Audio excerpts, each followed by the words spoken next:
Sí, entonces ahora lo que tú puedes hacer es, Recording is on. Ah, mira. He oído. ahora puedes, la parte baja de la pantalla a la izquierda hay 3 iconos. Uno es para pedir la palabra, el Sí. medio es para compartir pantalla. ¿Sabes? En lugar de, Vale, creo que voy a compartir la pantalla con esta. exacto. Ay. Vale. Ahí los participantes cuando hicimos esto. Aquí lo que ponía en el documento, eso ya lo sabes porque, bueno, tú escribiste este documento. Y aquí ya sí lo que sí teníamos escrito.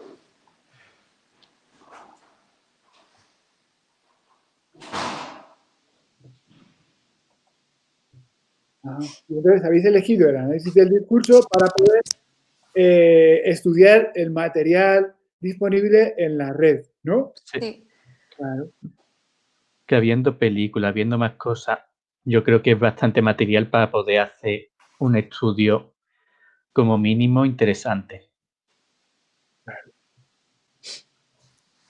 Y vais a centrar vuestro estudio exactamente en qué.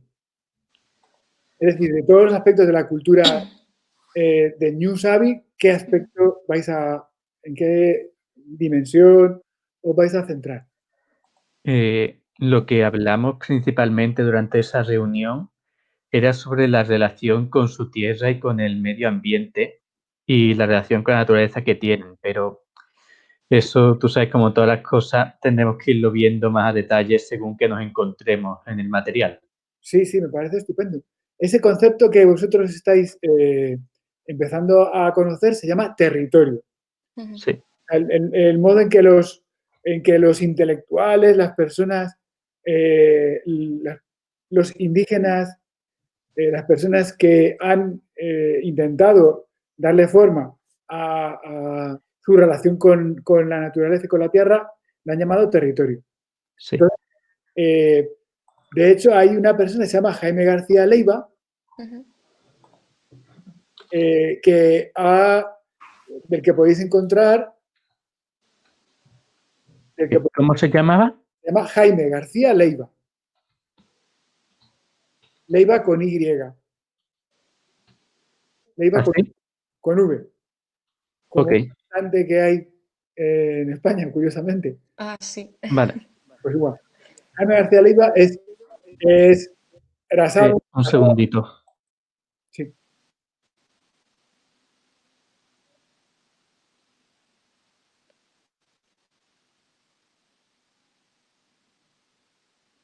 ¿Sí? José. Ya estoy. Sí, y él es antropólogo, ha estudiado en la Universidad Autónoma de Barcelona y ha hecho su tesis allí en esa universidad y Ok. ha publicado acerca del territorio de la montaña y del territorio de New Savvy. Entonces podéis encontrar publicaciones en la red sobre cómo entiende él el territorio. Y bueno, él ahora mismo de hecho ha sido rector de la Universidad Autónoma de Guerrero en el campus de la montaña. Se llama Universidad Autónoma Vaya. de Guerrero, campus de la montaña.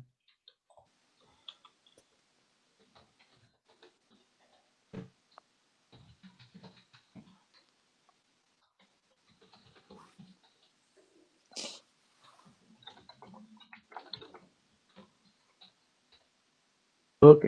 Luego tenemos otra persona que Jaime es un compañero nuestro. Entonces, yo creo que podríais concertar una entrevista con él, ¿sabes? Luego, otra Vale. persona a la que podéis entrevistar es a Ofelia Pineda. Ofelia Pineda, Ah, sí, esa es la del curso de la lengua. exactamente. Sí.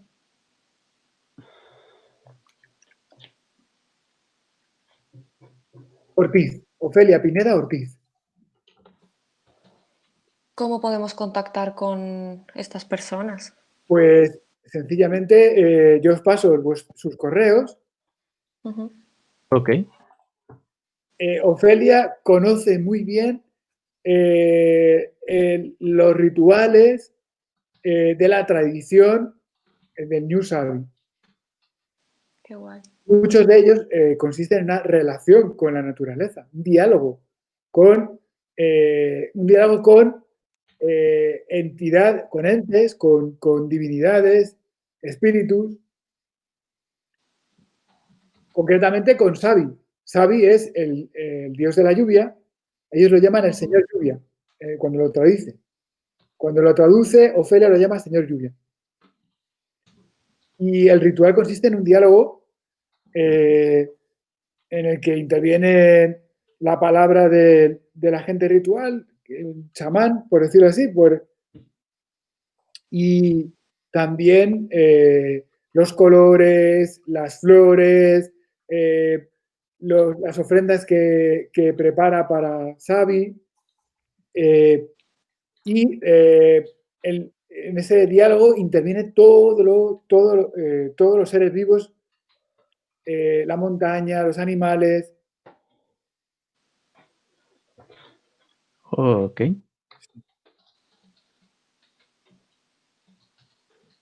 Ofelia no es exactamente una agente, pero sí que lo conoce a la perfección. Pues la verdad es que sí, que podría ser muy interesante si consiguiéramos una entrevista con ella y con Jaime. Claro, sí, sí. Pues, De acuerdo. a ver, los correos os los paso. Ujú. Bueno, aquí mismo hay un chat, ¿verdad? Sí. Sí.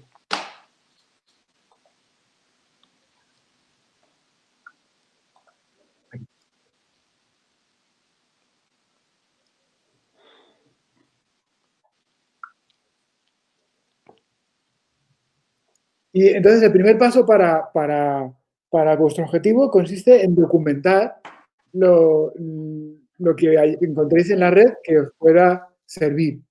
Sí.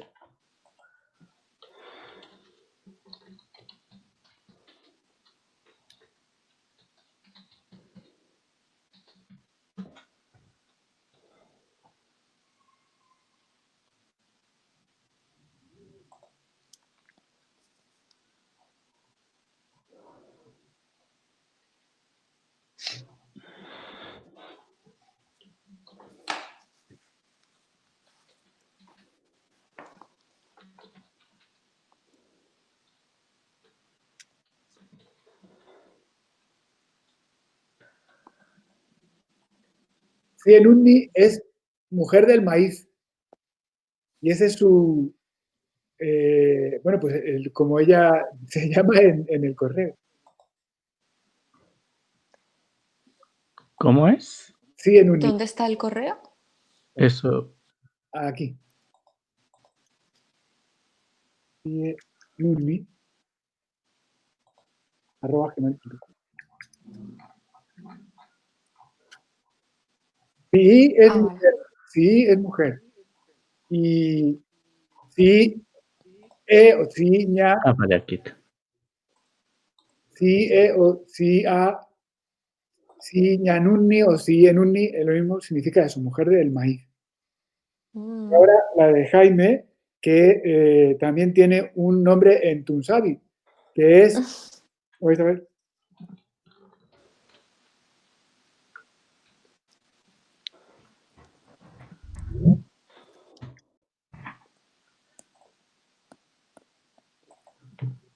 Hola, buena. Hola. Soy Luisa, que he tenido un problemilla para llegar a mi casa, pero ya estoy aquí. Perdonad el retraso. hola, ¿qué tal? Venga, Jaime García, su correo es jaime.jaguar. Jaguar, en plan, el animal. Sí, sí, ¿O es una palabra? Ah, vale, Está digo, a lo mejor es escrito una ahí. palabra también. claro, Claro, sí, sí. pero en Tunsabi es el modo en que se autodenomina. Ah, como que te pones un nombre. Puedes. Hay una tradición antiquísima en todas las culturas originarias que es el doble animal. Es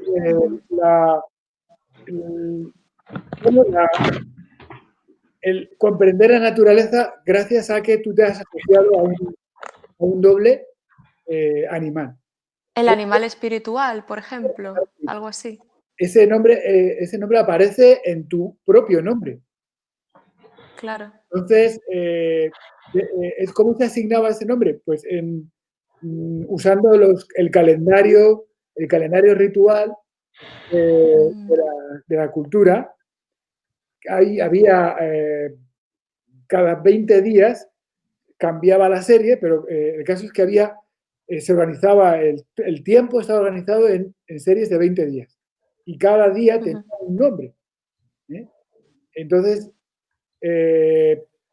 podría ser, pues, serpiente, conejo, jaguar, flor, flor tal, flor de cual, porque hay un montón de flores de distintos tipos, ¿no?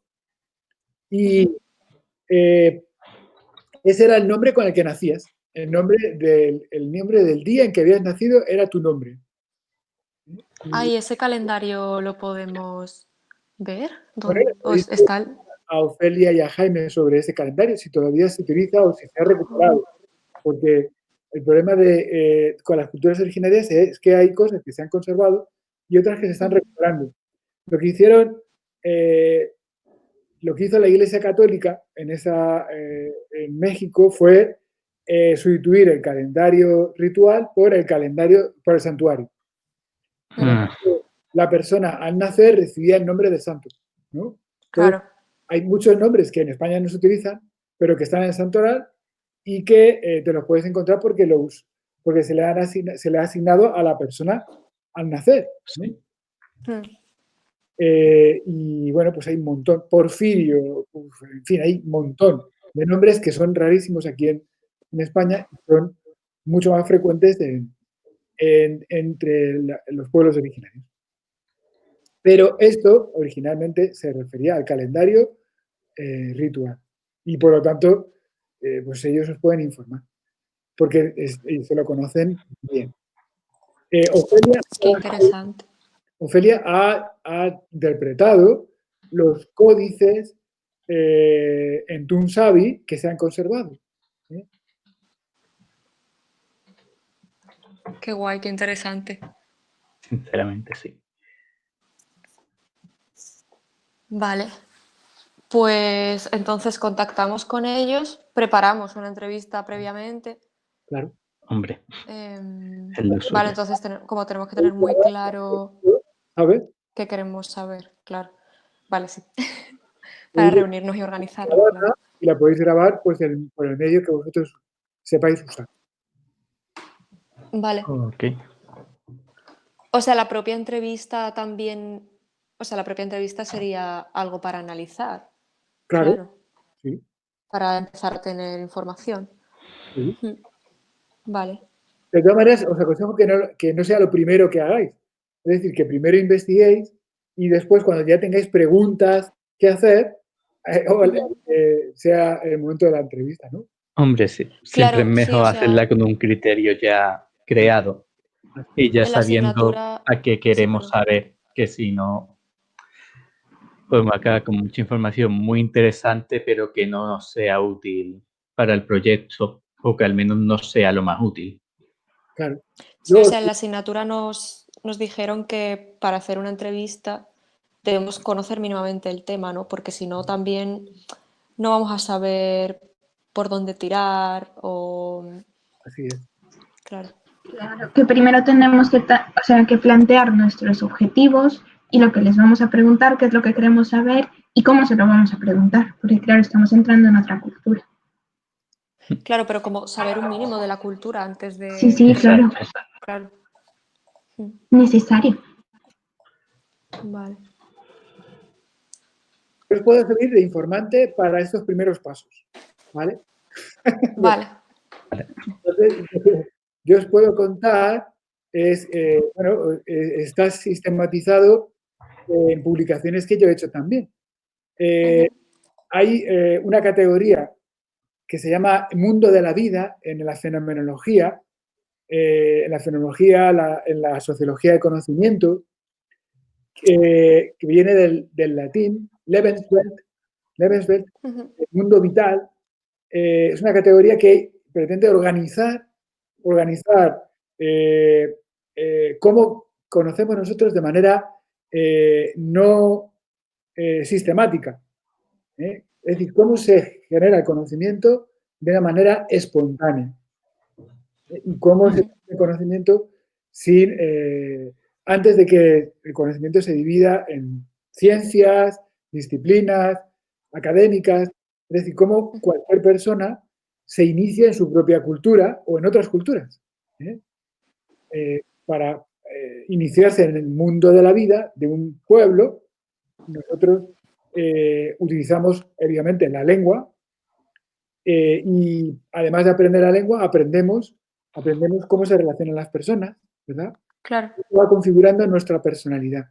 Entonces, el mundo vital se divide, a su vez, en personalidad, lenguaje y sociedad, ¿no? Claro. Entonces, ese es el estudio que yo hice sobre el mundo vital de Toonsabi.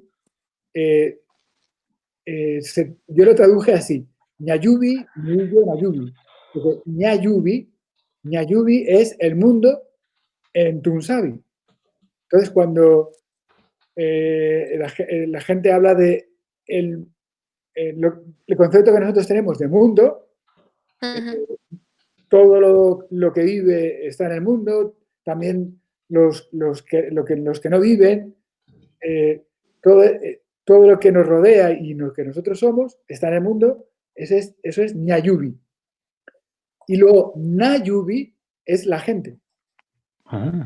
Nayubi es la gente. Na es el determinante y el pronombre que significa a las personas en plural, incluyendo hombres y mujeres y personas no binarias. Es decir, la gente.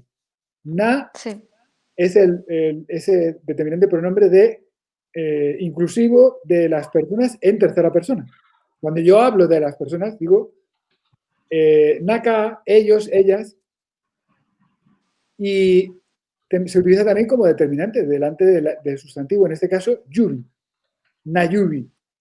Y eso es Yubi, por tanto, cuando lleva adelante Na es la gente y cuando lleva adelante Ña es el mundo.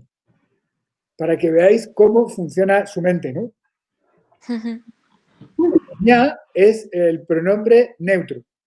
El pronombre neutro que se refiere no a las personas, sino a las ideas o a las cosas, es Ña. Y también se utiliza para las mujeres, pero hay una cierta distinción en el tono, de la que en su momento hablaremos, porque, por ejemplo, si yo digo Ofelia, diría Ña Ofelia. Y ahí Ña Ofelia no es la cosa Ofelia, no, es la mujer Ofelia. Claro. Y cuando yo me refiero a una mujer es Ña A, no es el mismo tono que Ña, que es cosa. El tono es más bajo en el caso de cosa que en el caso de mujer. Pasaba algo similar en el chino, ¿no? Me suena. Es un lenguaje tonal también.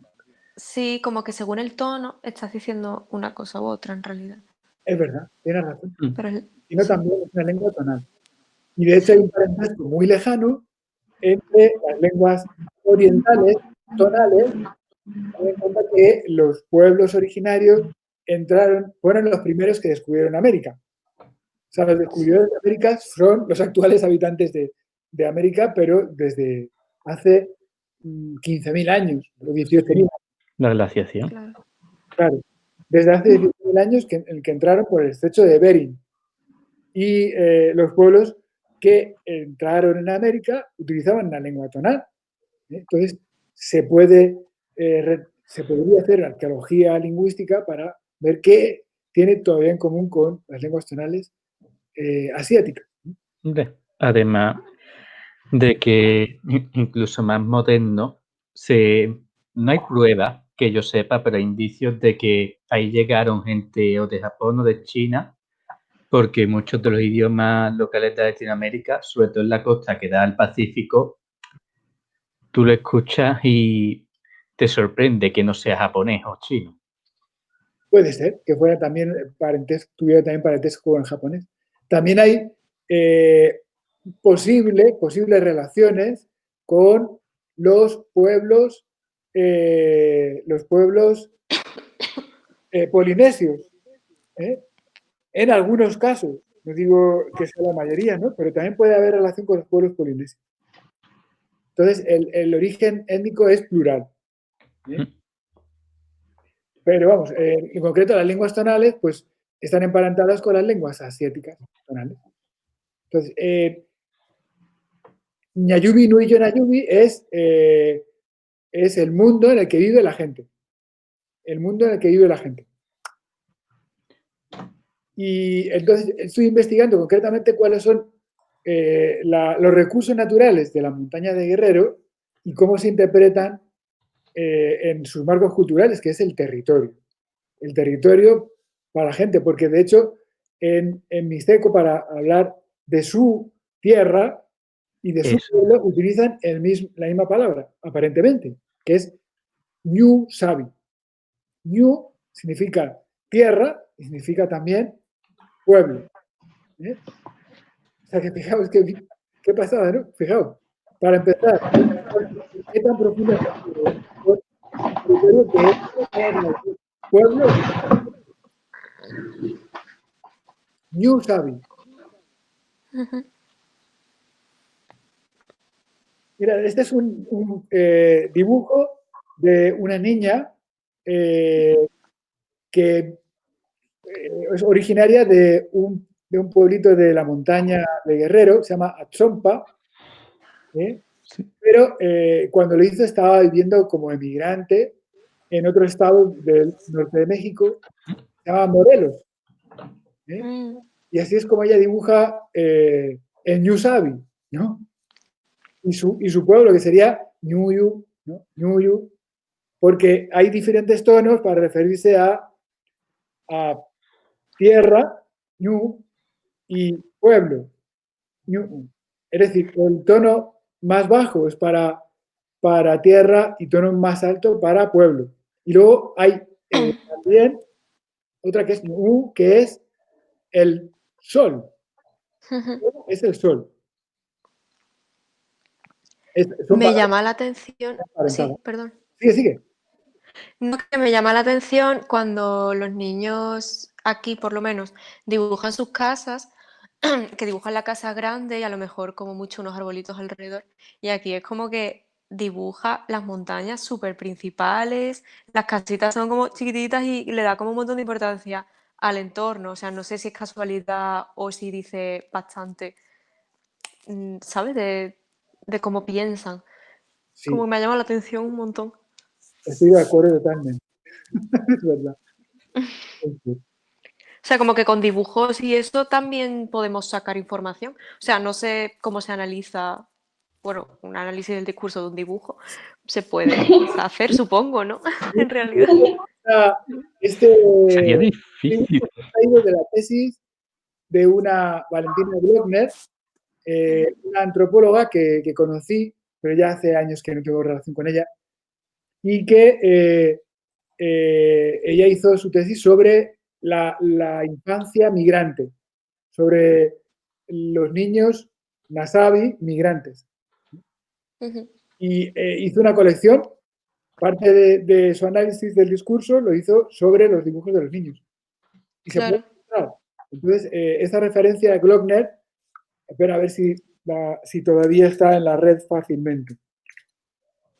Claro, es que si se pueden analizar vídeos también, en realidad un dibujo, porque no tiene por qué tener palabras para hacer un discurso, en realidad. Un estudio visual del discurso. Mira, esta es Puede ser un estudio visual. Esta es... Yo no sé si con una imagen sería, o por lo menos, por ejemplo, con esa imagen que vimos, no sé si sería más entrar en el análisis de un test proyectivo que en el del discurso.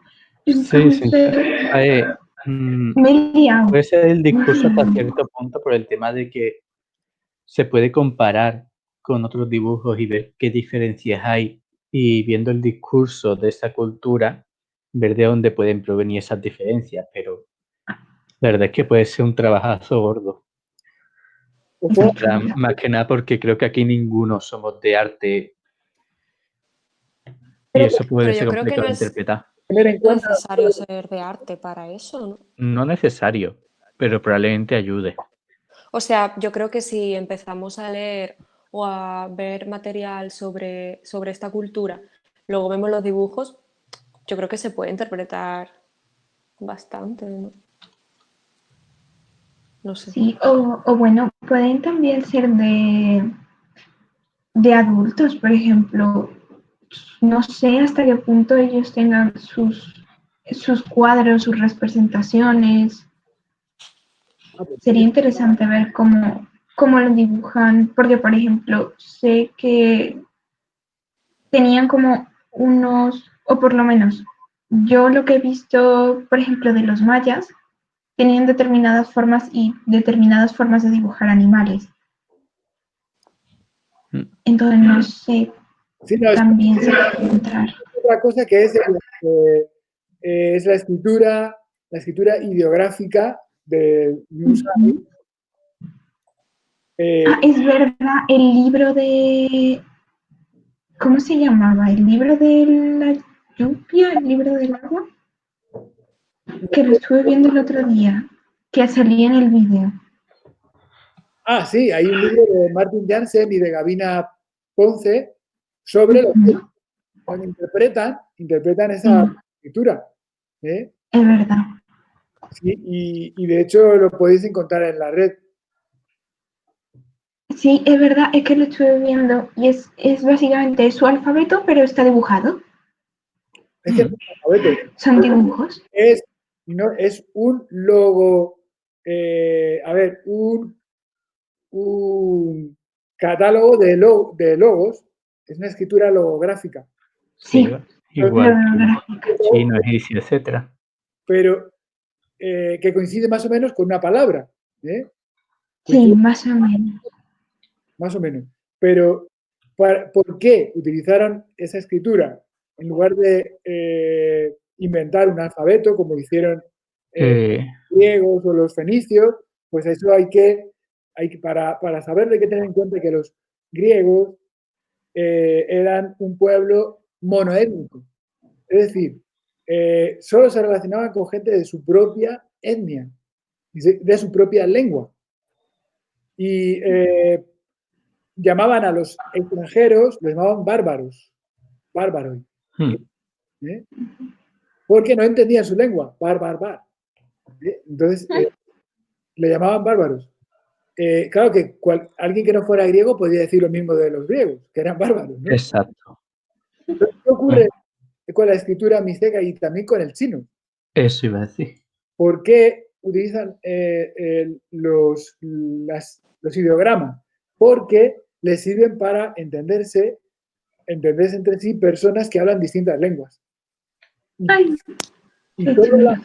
en Mesoamérica, las culturas más influyentes, la cultura maya, la cultura mixteca, la cultura azteca, todos ellos utilizaron esos códigos logográficos porque convivían personas de distintos pueblos. Es decir, en la montaña, por ejemplo, en la montaña de Guerrero, vamos a encontrar personas el New Sabi, Nasabi.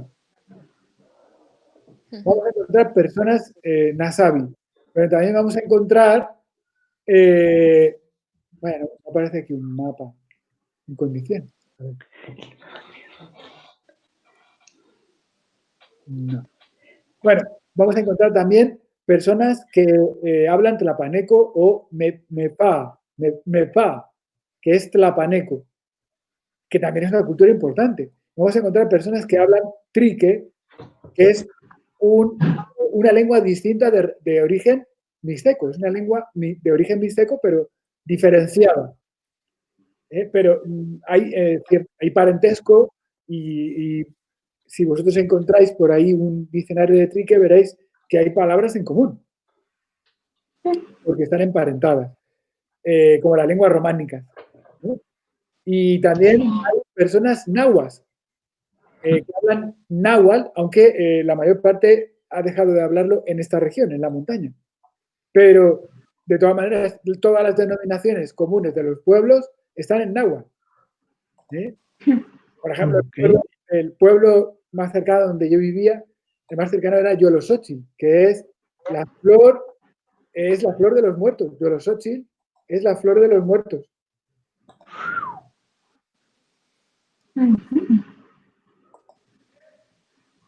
Espera, que esto ha cambiado la pantalla.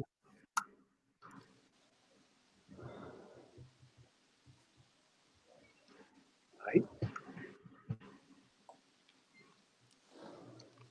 Aquí está. Bueno, sigo. Sí. Aquí. Sigo. Bueno, pues entonces este material lo podéis consultar. También artículos, hemos dicho, de Jaime García Leiva, que están en la red.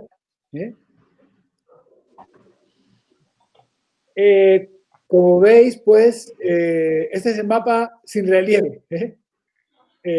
La montaña de Guerrero, en realidad, corresponde a una región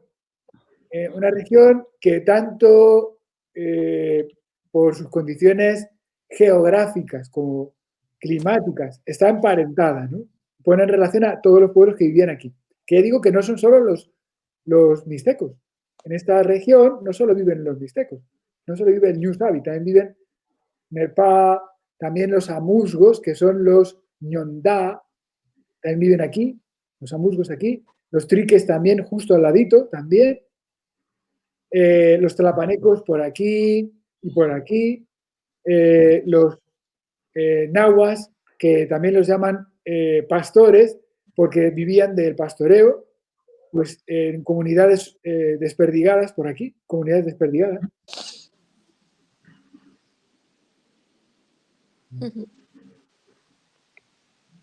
Y estos son todos los municipios que integran la montaña. Madre mía. De la zona de habla mixteca, del Ñusabi, pero también de otras zonas. Y veis, aquí al ladito, bueno, es que no se ve la frontera, en realidad es una frontera ficticia. Sí, ¿No? El claro. estado de Guerrero y el estado de Oaxaca, pues están divididos por una frontera. Y en la parte de Oaxaca está el municipio de Coicoyán. Yo estuve viviendo aquí, más o menos por aquí es donde yo estuve viviendo. Y solo tenía que caminar unas pocas horas para entrar en el estado de Guerrero. Este municipio es Coicoyán, este es Santiago Justo la Huaca, Constancia del Rosario. Bueno, el caso es que en Coicoyán, de Coicoyán, procede Ofelia Pineda. Yo no la conocí entonces, la conocí al cabo de muchos años. Ella es poeta, le digo que es una mujer sabia en su cultura, además es licenciada en Relaciones Diplomáticas y trabaja en la Universidad Tecnológica de la Mixteca. Y su pueblo se llama Ñuyashi, que es, se traduce en Tunsabi, Ñuyashi es pueblo llano. Pueblo llano. Yashi es muy llano, como una hoja de papel. Ñuyashi. Y en náhuatl se le llamaba el jicaral. ¿Y eso qué significa? Pues es una zona donde hay, bueno, en náhuatl no, en castellano, en mexicano. Jícaras son las botellas que fabrican después de secar las calabazas,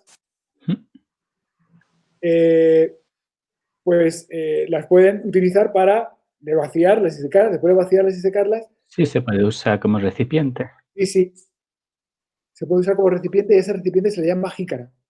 ¿Oh? No sabía yo eso. Sí. Entonces el jicaral se llama así porque hay muchas plantas de las que se obtienen las jícaras. Bueno, el pueblo se llama Yuyasin en mixteco. Y el pueblo donde procede Jaime, está cerca de, no sé si es Tlapa o Salpatláhuac, pero es en la parte norte de la montaña, en esta parte. O está en el municipio de Tlapa, que es la ciudad más importante, capital de distrito en esta zona, o en Salpatláhuac.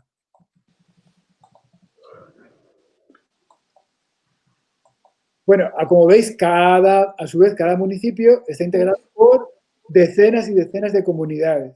Ujú. Ok.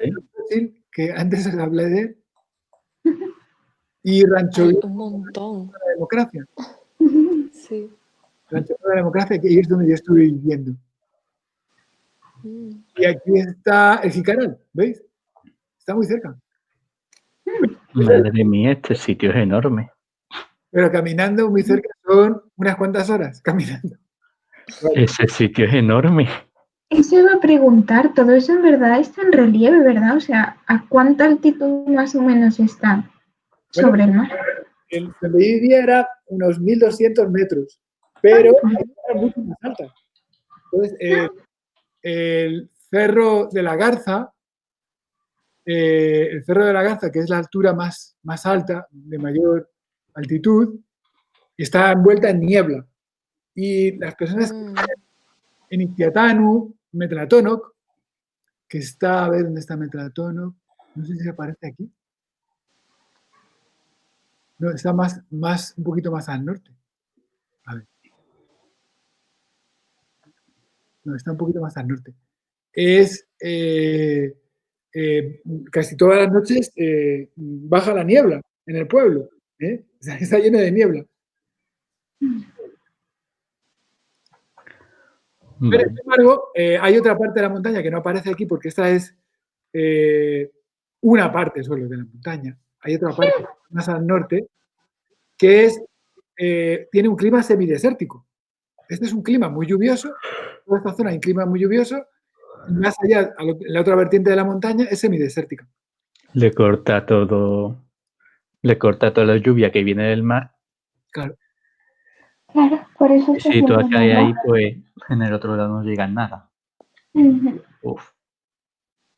Esta es la región histórica del New Sabi. América es muy grande. Sí. Como veis, hay varias zonas climáticas distintas. Está en la montaña alta, que es un clima templado húmedo, subhúmedo. Luego, la parte más baja de la montaña, donde también hay muchas lluvias, pero es un clima semicálido. De hecho, donde yo vivía, nunca bajaba la temperatura de 4 grados. Y la temperatura más alta sería alrededor de 32, 33 grados. Una zona maravillosa para vivir. Eso iba a decir que ni frío ni calor. Sí. Oye, qué bien. Pero supongo que con mucha lluvia. Con mucha lluvia, sí, sí. Pero eso hacía que hubiera mucha vegetación y muy tupida. Sí. También es verdad que es una zona cada vez más poblada, y por lo tanto, bueno, pues hay caminos, Luego, la zona cálida está en las tierras bajas, que ya es la Mixteca de la costa, donde también se habla tunsavi.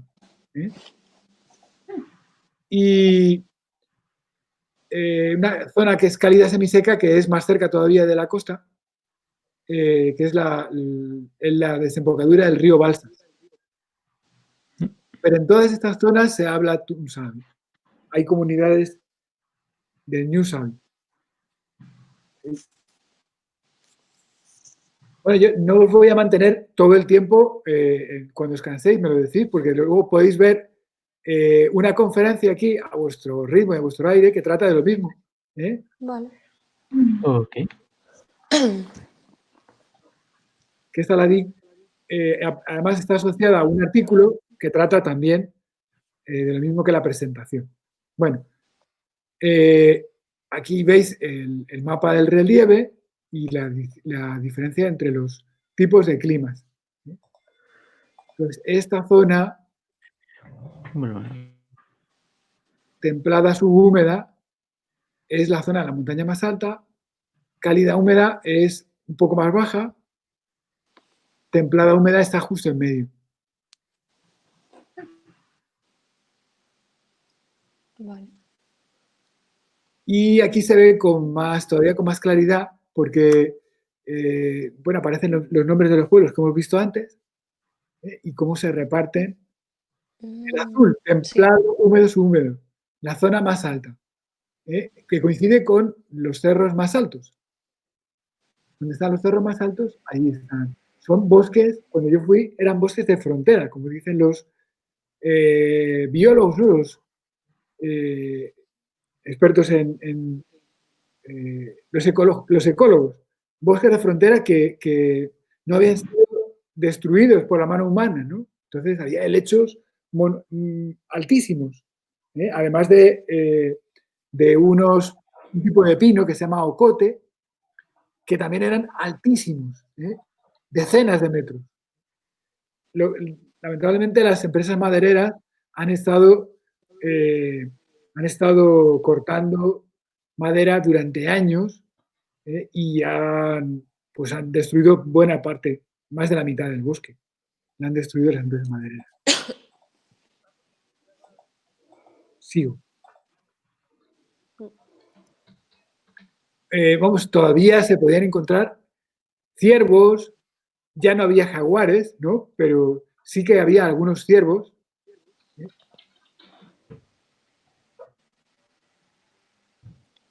Y una pregunta sobre el tema de lo que acabas de decir de la industria de la madera, que está como, digamos, en realidad destrozando un poco todo eso, ¿no? Mucho. O Sí. sea, los habitantes de allí se han pronunciado de alguna manera. Sí. O... Llegué el año 93, estamos hablando de hace casi 30 años, ¿no? Cuando yo llegué, ya se habían organizado las comunidades para parar, para detener la extracción de madera. Y lo que hicieron fue cortar los caminos para que no pudieran entrar los enormes camiones, y iban precedidos por unas máquinas que iban abriendo camino por en medio del bosque. Y bueno, pues lo que hicieron fue ralentizar el proceso de destrucción, porque decían que había que llegar a acuerdos con las comunidades que favorecieran a las comunidades. Claro. Y eso lo que hizo fue detener en parte el proceso de destrucción. Pero después empezó una serie de incendios que se hicieron cíclicos. Todos los años había incendios. Precisamente porque el bosque había quedado ralo, se había perdido mucha densidad, entonces empezaron los incendios, de una manera natural. Y aunque resisten los árboles más altos, los retoños se queman. Entonces, Claro. Pues, no salen nuevos. No salen nuevos.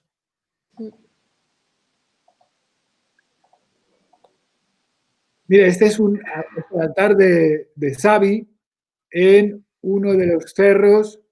En todos los cerros, al lado de los pueblos, hay un cerro que es en el que se realiza el ritual de la lluvia, el ritual del Señor Lluvia. Entonces ponen una gran piedra, bueno, ponen varias piedras y una de ellas es la del Señor Lluvia. Luego, lo que hacen es, ya digo, dialogar con él. Y ese es el trabajo, precisamente la interpretación del ritual fue el trabajo que hizo un compañero, se llama Antonio Guerra Arias, Toño Guerra, que ahora es profesor en la Universidad de Chihuahua. Y yo le estuve ayudando. Para mí fue una oportunidad, porque yo nunca había podido asistir, cuando vivía allí, no pude asistir nunca a un ritual de la lluvia. Y él me dio esa oportunidad, porque él sí que pudo, precisamente en el pueblo de Ofelia. Y bueno, pues, entonces podemos interpretar, está escrito, está transcrito el ritual de la lluvia, que no es el mismo en todas partes. Hay cosas en común, pero cada sacerdote de este ritual, el chamán del ritual, lo hace a su manera. Hay un guión en común, más o menos, ¿no? Pero cada uno usa su propia inspiración. Y concretamente este era muy imaginativo, era un poeta. ¿Sabes? Bueno, pues aquí también podéis ver los distintos niveles pluviométricos, que ya nos hemos referido a él, la diferencia de clima, la geología, es por su configuración geológica, es una zona minera, zona potencialmente minera. Y ya sabéis que los pueblos se han organizado para impedir que destruyan el territorio, porque las compañías mineras a cielo abierto son muy destructivas. Hombre.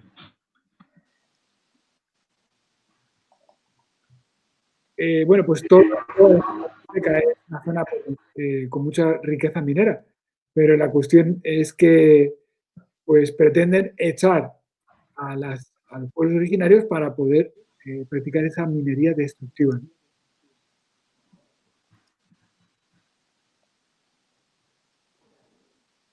Claro, la relación con el pueblo, con su territorio, no es con las minas. Hay algún pueblo, allí hay un pueblo cerca que se llama Las Minas, pero donde ya no viven ni Tun, ni Ñusabi, ni tampoco ni otros pueblos indígenas.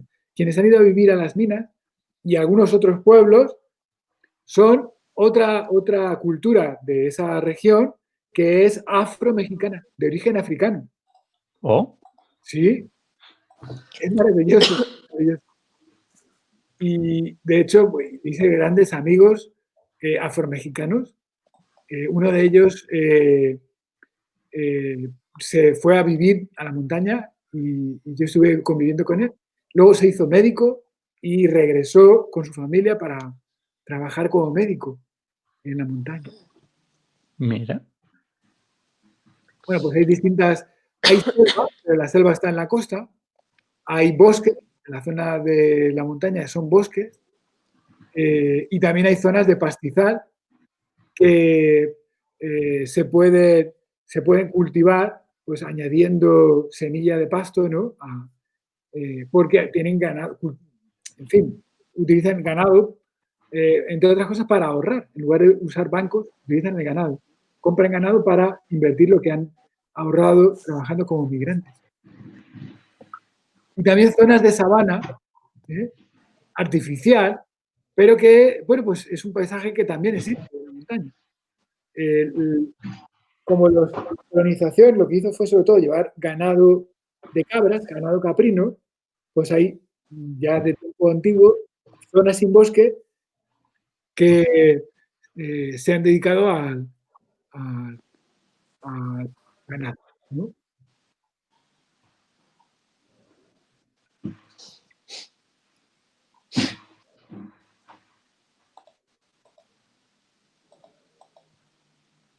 Aquí están los distintos de suelo y vegetación. La zona naranja claro es bosque de encino. En la zona de naranja es bosque de pino encino, que es el bosque más denso.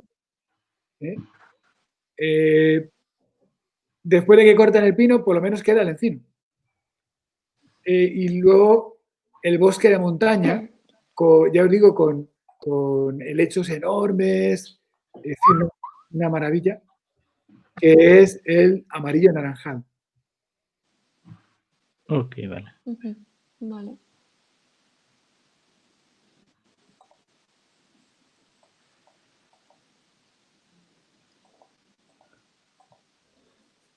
Aquí trata de la producción. Bueno, ¿qué energía consume? Estos datos ya no son recientes, pero en fin, dan idea de que los pueblos hacían un uso muy racional de de la madera. Ellos utilizan la madera de ocote para el fuego, el comal, en el que cocinan su comida, pero utilizan árboles secos para leña. Esa es su relación con el modo en que ellos utilizan. Nunca han cortado un árbol para convertirlo en leña. Lo que hacían era cortar de árboles secos, ir cortando ramas para cada día acarrearlo al hogar, ¿no?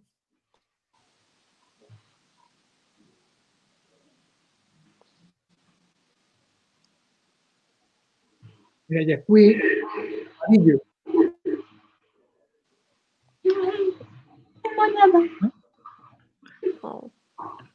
El de hecho, hay muchas zonas que se llaman así. Por ejemplo, Llano del Tigre, Yococuí.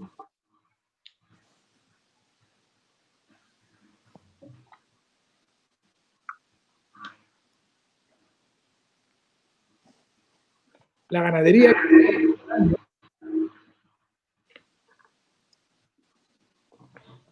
Esa, por cierto, es la bandera. ¿Sabéis? Esa es la bandera de nuestro planeta. Oh, ¿Cómo? ¿La por bandera supuesto que es qué? Estados Unidos. Esa es la bandera la bandera que se ha añadido como símbolo de la humanidad en el planeta Tierra cuando se han enviado sondas espaciales. Se supone que alguna vez encontrarán la forma de vida extraterrestre, ¿no? Esa es la bandera. Oh, vale. Mira, no está mal. Mira, esta es una foto de bosque de pino y encino entre Guerrero y Oaxaca. Bonito. Como era originalmente. Claro. Esta es una foto más reciente y aquí se ven pues, distintos cerros. Cada cerro tiene un nombre, claro. Yucuca, que es Cerro de la Campana o Cerro del Metal. Yujucani, que es Cerro Largo, es este de aquí.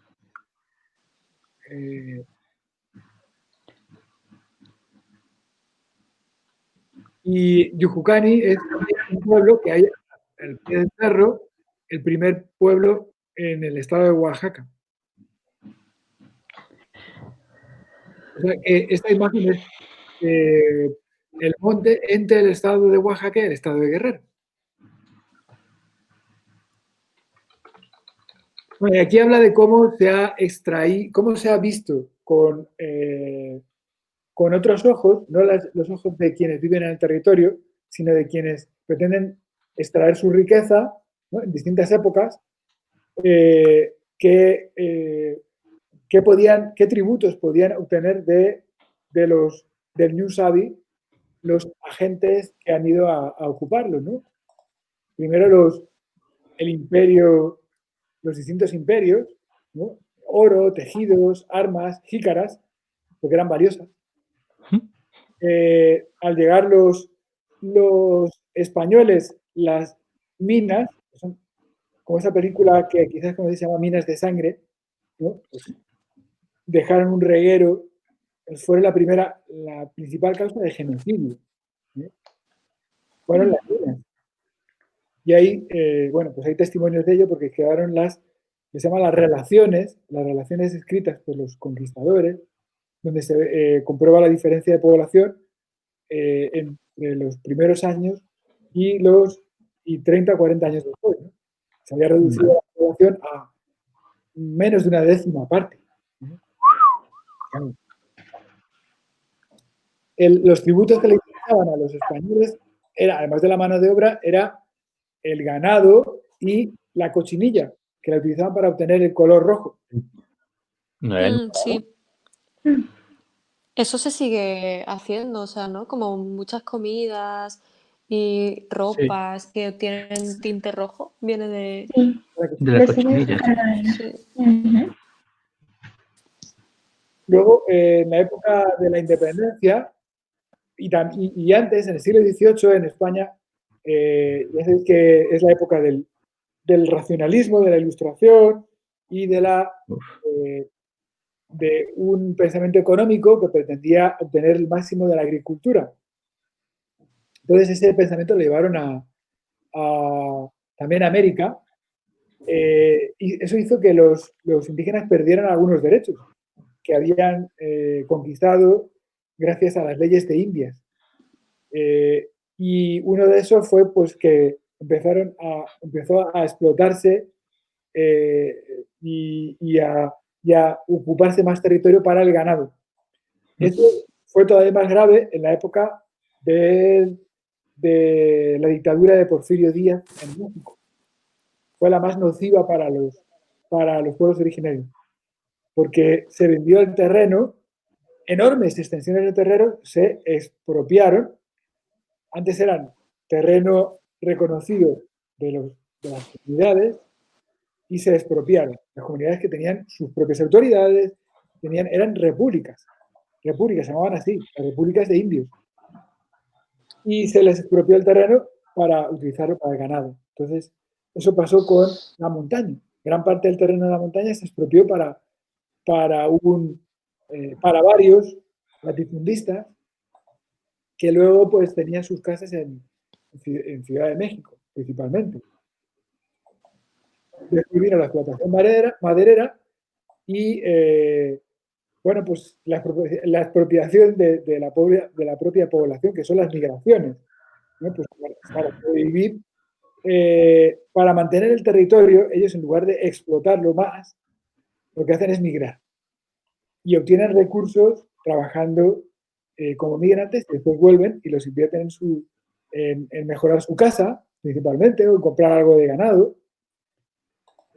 Y bueno, pues esa es la diferente concepción, ¿no?, entre los que habitan el territorio y los que vienen desde fuera a explotarlo.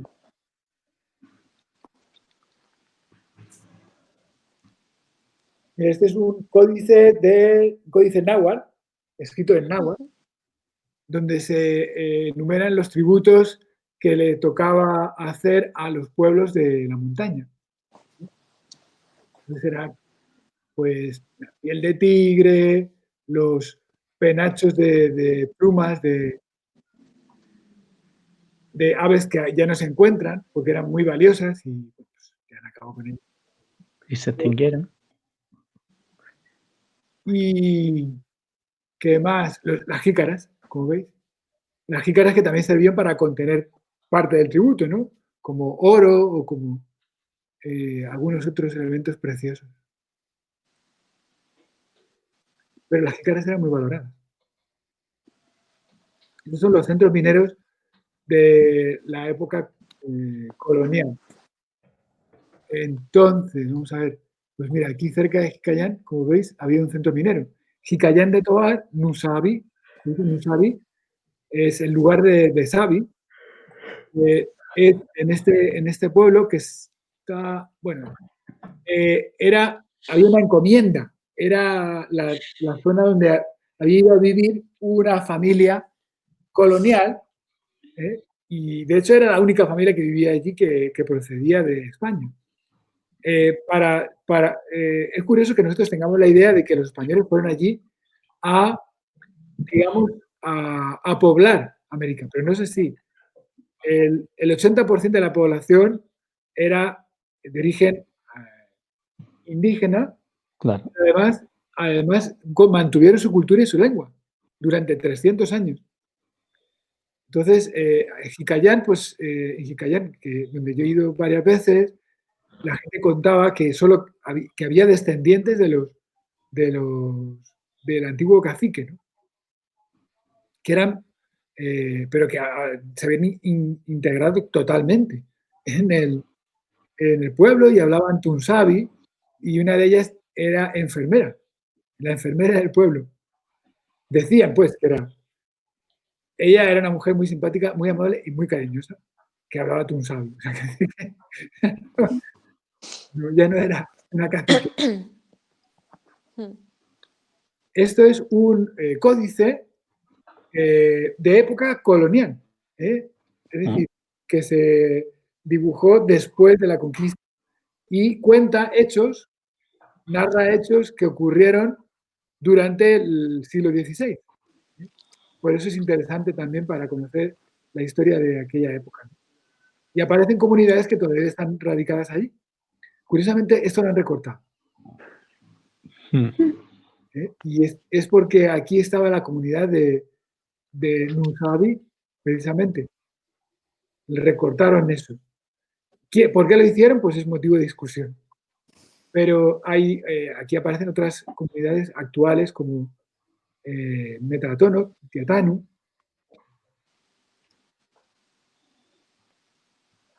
Esta parte, que aquí es donde estaba el pueblo de